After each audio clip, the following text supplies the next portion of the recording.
Okay, so I'm gonna try to keep this video pretty short, sweet, and simple. I've decided to make a vlog called That Time I Got Reincarnated as a Housewife because I do feel like this is a new life and a new chapter of my life, and there's a lot of things that I didn't and or don't know.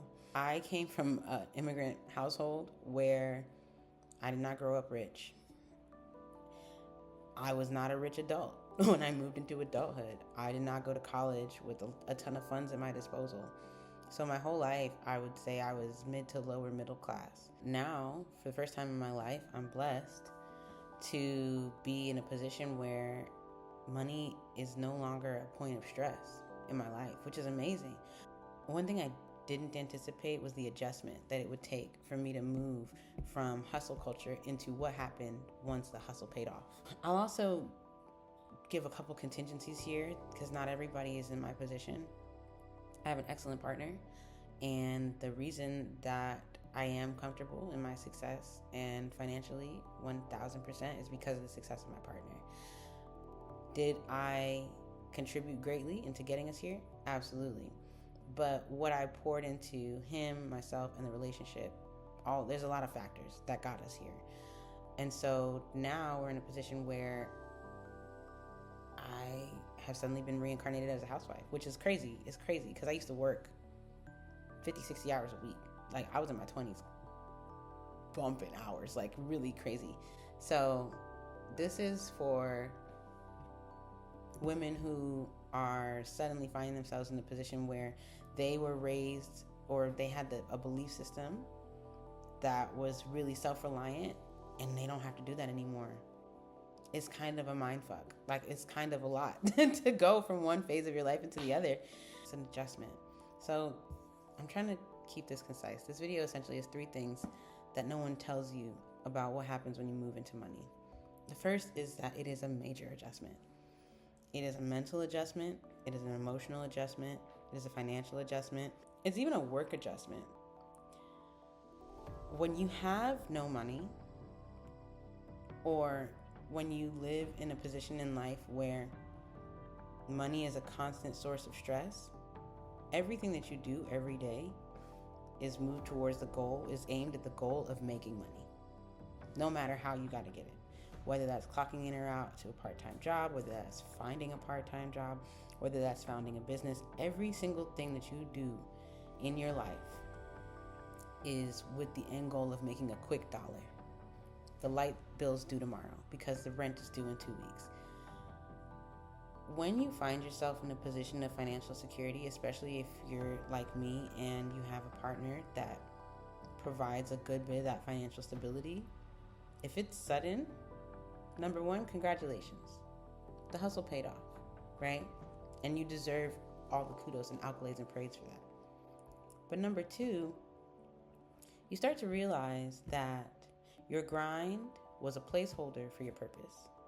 What do I mean by that? I mean that my whole life, I worked my ass off, but to pay bills. I find myself trying to go back into old patterns of hustle.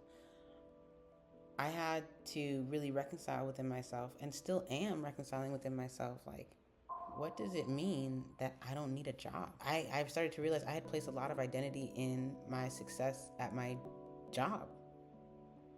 A lot of my own personal development and goals and growth were based around how well I was doing within corporate structures. And once I didn't have to do those things anymore, it was confusing to me. Another adjustment that people don't really talk about is the fact that once you get into a position where you make a lot of money, be careful of your budget, baby. That's all I'm gonna say. Be careful, because the budget monster is coming to get you. When you have a very strict budget that's based on getting from paycheck to paycheck, you don't have room for fun. There's just not time or space or energy for it. And you don't have the finances to do anything extraneous. It's fun to make money. It's fun. The problem is, if you didn't have it before and all of a sudden you do have it, it's too much fun. It's irresponsible, the amount of fun that you're probably gonna have when the hustle hits. When the hustle hits, you'll be like, put guac on everything. No. Let me be the first to tell you, do not do that. because you have the finances to provide a different kind of lifestyle for yourself, you're going to want to do it. It's going to take you a couple years to figure out that saving your money and having like a fallback fund is more fun than the fun you're trying to have. Have your fun, but no one tells you how irresponsible you're probably going to be with your money once the hustle hits. And you should be aware, and you should clock your own spending habits now so that when you do have an excess of money, you don't spend it excessively. The second thing that I think was also really interesting and that I always want to try to acknowledge is that I was raised in the South, so I was hell-bent on this self-reliant mentality. On go to college, get a job, do all of the things that you need to do to build up yourself and your empire and be a strong Black woman, which I am. But two things can be true. I have had a lot of success in corporate spaces, but I had to get comfortable with being a failure. What does that mean? It means that the things that I thought I would have achieved in my life at 33 are not what I've achieved. And at times I feel like a failure because I didn't fulfill what I promised myself I was going to do. But I am understanding that just because I didn't do things the way that I was told I was supposed to do them doesn't make me a failure. It's hard to contend with the fact that I set these goals for myself. But I think once you hit a certain spot, I have to realize that these goals were all aligned with me being self-reliant financially. Why did I want the six-figure job? So that I could afford a place in LA. I think what I'm trying to say is that maybe stop being so hard on yourself, right? Like, maybe you're doing fine. And that's actually a lot harder to admit to yourself when the things that you have in your life are a result of combined efforts and not your own, especially as a Black woman. I do have a lot of my own things. I do have a lot of my own successes, but I told myself it would look one way and it doesn't look that way. And that doesn't make me a failure. So I have to be comfortable with the things that I failed at and redefine failure, which brings me to my third point. Reset your expectations, sis. Reset your expectations. That's the doozy. Remember I said earlier, my hustle was a placeholder for my purpose.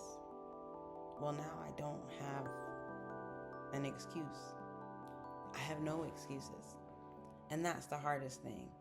Because before I could put off chasing my dreams and like building my brand and working on myself because I had to go to work.